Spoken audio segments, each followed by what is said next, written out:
In the summer of 1994, Oakhaven Mall was the beating heart of a quiet Ohio suburb. It was a neon-lit sanctuary of 90s consumerism, filled with music, laughter, and life. But on October 14th, at exactly 8:42 p.m., the music stopped. A 17-year-old retail employee named Ethan Vance walked through a set of double doors into a utility corridor behind a Foot Locker to return a stock cart. He never walked out. For 30 years, local police maintained that Ethan simply ran away. But decades later, when a demolition crew finally tore down the mall's eastern wing, they uncovered a terrifying truth. They found that the mall's original blueprints lied. According to official police files, Ethan's shift was scheduled to end at 9 p.m.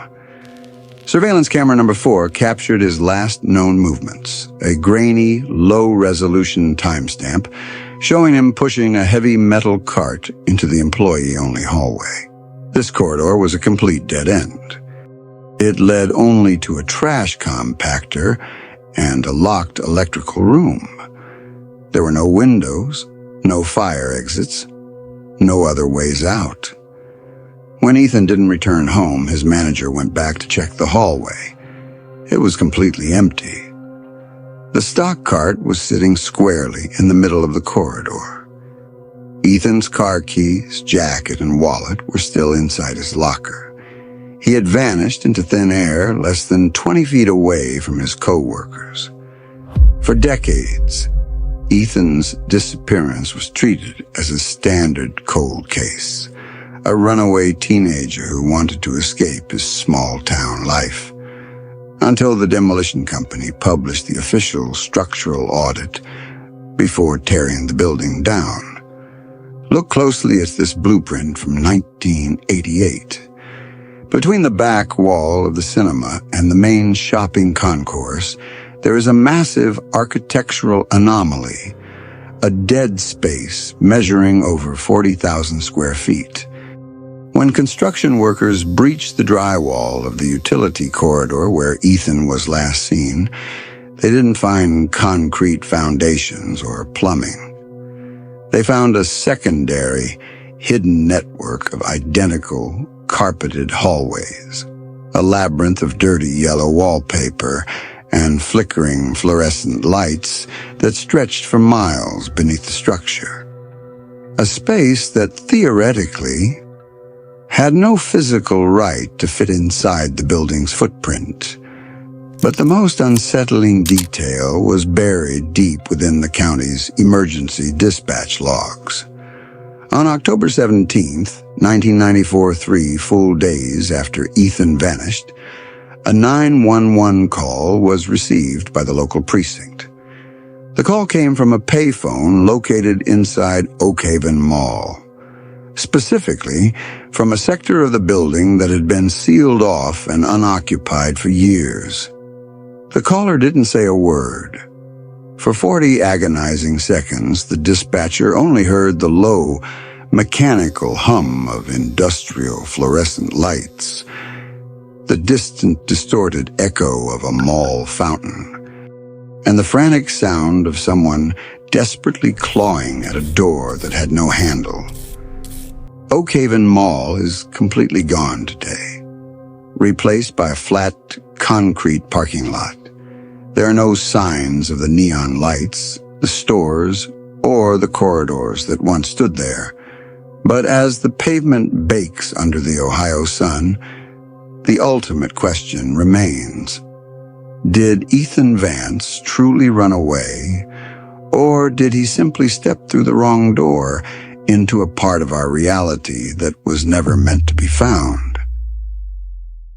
While the tragedy at Oakhaven Mall suggests that commercial spaces can hide impossible voids, a far more unsettling incident occurred just a decade later. This time, it didn't happen in a place of business, but in the very heart of the American dream. The suburbs. In October 2004, the Miller family Thomas Sarah and their 8-year-old son, Leo, drove into the Arizona desert to view a model home. The development was called Whispering Acres, a brand new upscale master-planned community, advertised as the perfect place to raise a family. They were scheduled to meet their real estate agent at 2 p.m. They never arrived. When the agent reported the missing, local authorities assumed it was a highway accident.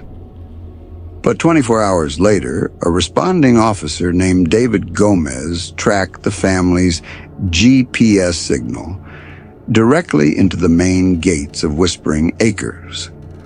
What Officer Gomez's dashboard camera recorded next remains one of the most heavily guarded secrets in the department's archives.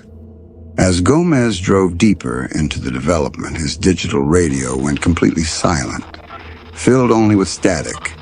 His GPS screen began to glitch, spinning in erratic circles before blanking out entirely. But it was the view through his windshield that defied logic. Whispering Acres was supposed to be a small neighborhood of 40 homes. Instead, Gomez found himself driving through a terrifyingly vast, repeating labyrinth. Every single house was an exact, pixel-perfect replica of the last.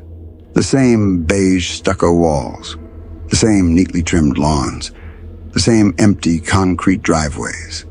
There were no construction workers, no cars, no signs of life, just miles of identical, copy-pasted architecture, stretching out under a pale, unchanging sky.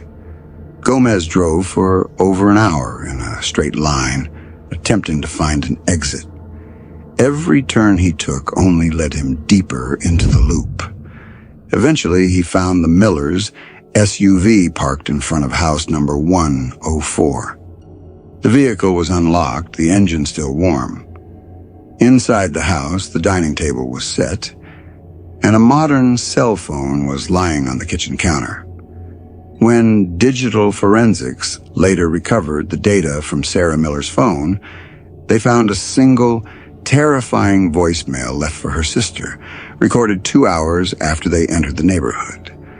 The audio consisted of Sarah's trembling voice saying, "We've been driving for hours, but every street leads back to house 104.